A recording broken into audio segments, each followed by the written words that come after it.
Bonsoir madame, bonsoir mademoiselle, bonsoir messieurs. En fait, je voulais faire une vidéo sur... vous voyez dans quel enthousiasme je suis, mais c'est sur la mort en fait. Donc voilà. Il me tenait à cœur d'expliquer certaines choses parce que je m'aperçois que dans nos sociétés occidentales, eh bien, la mort est mal comprise, elle est comprise comme une fin de la vie, donc c'est normal qu'il y ait autant de peur, d'angoisse et que ce soit tabou finalement.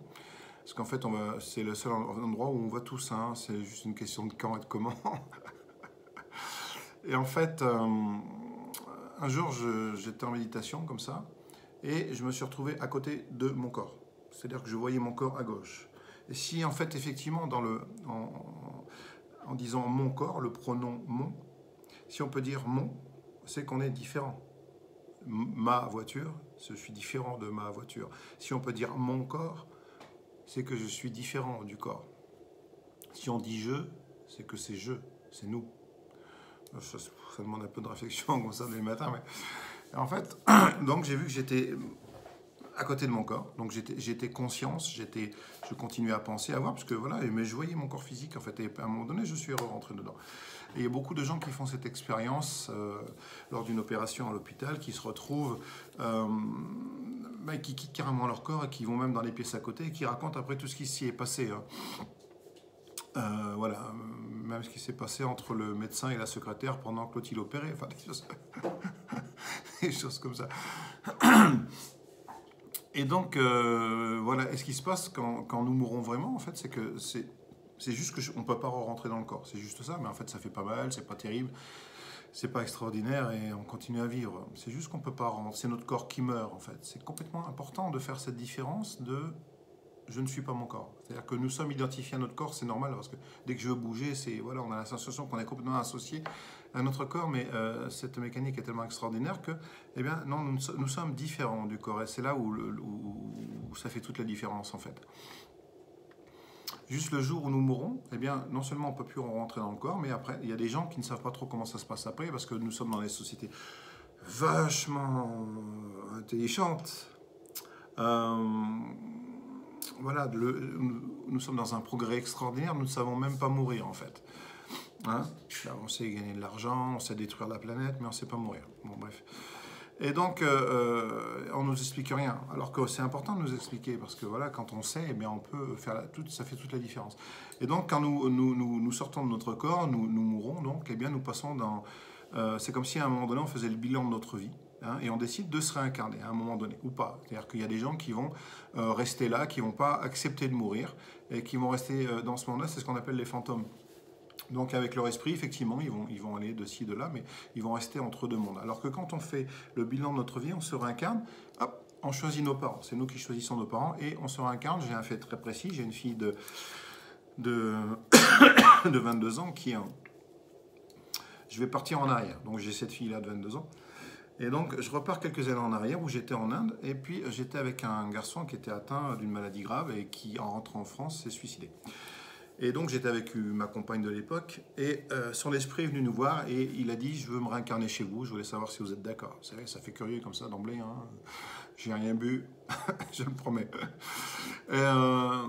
Donc, il a dit, je veux être une fille, je veux m'appeler Alicia, enfin voilà. Donc, c'est ce qui s'est exactement passé. Donc, elle est née, tout ça, voilà. Et il y a une espèce de karma qui s'est reproduit après, dont on a vu il y avait une évidence entre sa vie d'avant et sa vie d'après. Hein. Des exemples comme ça, j'en ai plein. Donc, c'est comme le fait de... Je suis rentré en contact avec mes parents qui sont décédés. Et voilà, j'ai eu des messages, des choses que j'avais oubliées tant petit, qu'ils m'ont dit. Et donc voilà, c'est tout à fait possible en plus de rentrer en communication avec les défunts. Hein. C'est-à-dire que voilà, quand on quitte quelqu'un qu'on aime, on peut rentrer en contact avec. Mais l'idée, c'est pas de rentrer en contact pour le déranger là où il est. Voilà, il y a pour des questions bien précises, c'est important, mais voilà. Donc, ce que je veux dire, c'est que voilà, j'avais un autre exemple, je vais y arriver. En fait, en France, c'est passé aux informations de TF1 il y a quelques années. Il y a un garçon de 10 ans qui, donc en France, ses parents étaient fermiers et s'est mis à parler couramment tibétain. Choquant quand même, hein. Donc il n'avait pas appris ça à l'école, il avait, voilà, tout couramment du jour au lendemain, quoi. Et donc ses parents ont été un peu interloqués quand même, Noël. Hein. Et il ne savait même pas ce que c'était que le tibétain, donc peut-être qu'il délire. Non, non, c'était vraiment du tibétain. Il parlait parfaitement. Et donc il a dit comme ça, je veux aller dans un petit village. Il a donné le nom du petit village, et puis avec une loupe, parce que c'est un tout petit village, hein, il voyait pas, sur la carte, en premier abord, on ne le voit pas. Et effectivement, le petit village existait, ils sont allés donc sur place, et ils reconnaissaient tout le monde, ils les appelaient par leur prénom et tout ça. Et ils se souvenaient de sa vie antérieure. J'ai même eu le cas dernièrement d'une femme qui m'a appelé, qui m'a dit que sa petite fille de 5 ans, ou 3 ans et demi, je ne sais plus, eh bien, elle lui avait dit que dans sa vie antérieure, il s'appelait Léon, qu'il était né, nanana, nanana, elle avait donné tous les détails, il était un petit peu affolé.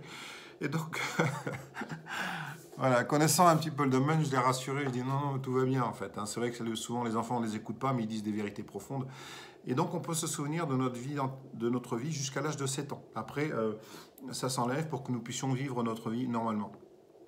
Personnellement, j'ai retrouvé une vingtaine de vies antérieures, hein, voilà, avec des faits précis. J'ai retrouvé pourquoi j'avais certaines émotions, certaines même colères, parce que ça venait de vies antérieures.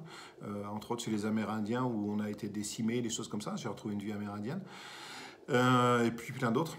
Et j'ai eu le cas aussi d'un monsieur qui était très colérique, très violent, et qui est venu avec sa femme pour consulter en fait. Enfin, il m'a demandé une séance d'hypnose en fait. Et je l'ai mis sous hypnose, et il a retrouvé 6 vies antérieures dans lesquelles il était guerrier, il tuait des gens, enfin voilà. Donc il est revenu avec ce paquet-là dans cette vie-là, et en fait voilà. Et pour la première fois de sa vie, il a pleuré, et ça a tout changé dans sa vie. Des cas comme ça, j'en ai plein. Et voilà, j'en ai plein, et c'est aussi dans ce message-là, et aussi pour rassurer, de se dire, voilà, ce n'est pas la fin en soi, parce que c'est terrible, que celui qui est complètement cartésien, qui ne croit à rien, mais voilà, inconsciemment, il est persuadé qu'il ne va plus exister, que rien ne va exister. Mais en fait, c'est comme si nous étions dans une illusion. D'ailleurs, les Indiens en parlent, et ils disent que nous sommes dans Maya. Maya, l'illusion, pas Maya l'abeille, c'est autre chose, mais ça ne manque pas de piquant. Bon, d'accord. Et je sors. Et donc, voilà, donc, nous sommes dans cette illusion, et voilà, alors que nous sommes tellement identifiés à notre corps, finalement, que c'est nous qui devons ouvrir notre esprit. Et on peut, comme ça, de notre vivant, quitter notre corps et aller se balader. Hein. C'est tout à fait possible. Il y a eu un cas, d'ailleurs, je reparle à la télé, parce que ça paraît plus crédible quand on dit qu'on l'a vu à la télé, dans une émission concrète aux informations. Et ils ont fait une expérience avec un gars qui, lui, il raconte que tous les jours, il part comme ça, il s'en va. Et ils ont comment dire, sur le plateau télé, ils lui ont demandé de le faire, et d'aller dans un endroit très précis qui était une boulangerie. Et il l'a fait. Il a raconté exactement ce que la vendeuse était en train de faire à ce moment-là et tout ça. Et il y avait quelqu'un sur place qui vérifiait, et ça s'est avéré que voilà, c'est exactement ça. Donc c'est pour voilà, vous dire que la mort, c'est surtout l'appréhension qu'on en a.